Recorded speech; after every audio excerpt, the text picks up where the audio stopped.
guys? Tyler here with Random Automotive. Just tackling a little simple project today. This is the 2004 Jeep Wrangler, and since I've owned this Wrangler, I have not had reverse lights in it.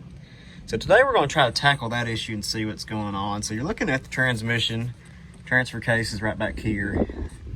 And if you look up here, see if I can get the camera on it, this little black connector here is where the reverse light switch is.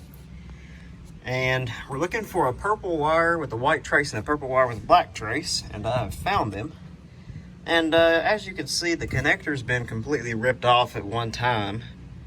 So what we're going to do, while I'm already under here, I'm going to go ahead and replace that reverse light switch along with the connector. So we're going to run to the parts store real quick, grab those parts, and we're going to try to get those in there and kind of show you that process.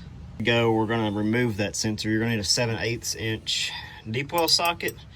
Don't hate, because all I have is a impact socket, but it'll do the job. It's just a screw-in type connector with what looks like a ball bearing on the end of it. So we're going to go to the parts store and see if we can find another one of these, especially with a better connector and the part that connects into it.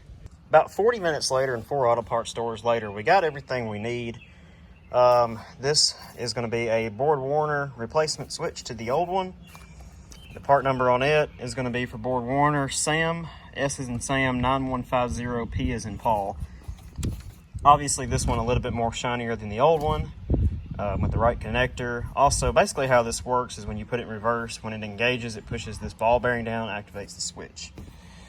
Number 2, I've gone to, after going to my fourth, and the one that was actually closest to me, auto parts store, went to the first place, they didn't have the pigtail. The second one had it, they had to order it. They wanted $35 for it, and it would be here in like 3 days. The third one had no idea what a reverse light pigtail even was. So I actually went to Napa Auto Parts and got this particular switch, and basically, or this particular connector, I should say.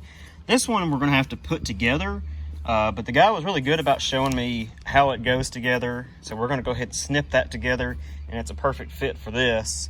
And we'll get that snipped together, and we'll go ahead and go under here and get it all together. So hats off to these guys, Napa Auto Parts. They really know what they're talking about when it comes to odds and ends stuff. Alrighty, so it's not perfect. I kind of cramped down on the seals a little too much there, but it works. So our connector's all snipped together. I've already tested it out, and it fits perfectly on the switch. So we're going to go ahead and get this put back in and get everything wired up. Alrighty, so new switch is in there, connector's on there, everything's whirly together. Now before we get it snipped up and tied up in there, we're just going to test on it a little bit. So, problem. I put everything together and decided to test on it, and went to looking, nothing worked. So I decided to pull the glove box out, and I've shown how to do this in a previous video. If you haven't watched it, go check it out. Fuse number 7 is for our backup lamps. I don't have a fuse number 7. That's a problem. Right, fuse number 7 replaced. It's now in the right place. We're going to put the vehicle in reverse, and we're going to just turn the key to the on position. Obviously don't start it or you're going to roll it backwards. Moment of truth. Hey, we've got reverse lights. Now what we're going to do is just want to put the vehicle in neutral real quick.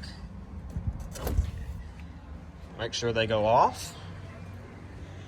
And they do, because you don't want your reverse lights stuck on all the time like, you know, a 94 Chevy C1500 or something. So those are working, so let's get it all snipped up in there. Alright, so when in doubt, just use some zip ties and get it all tied away, and make sure you put a little extra tape over the electrical connectors. Probably wouldn't recommend using wire nuts under here. I thought about, you know, just snipping it all to the drive shaft here, but really didn't feel like having all my wires ripped off the second I go rolling forward. So that's basically how to make sure that your brake lights work. Just make sure if you're going to replace the switch, obviously check the fuses first, which I did not do. But either way, it's all working now. It's all snipped together. If you like this video and you want to see more things like this, just be sure to like and subscribe and ring that little bell while you're at it. Thank you for watching, guys.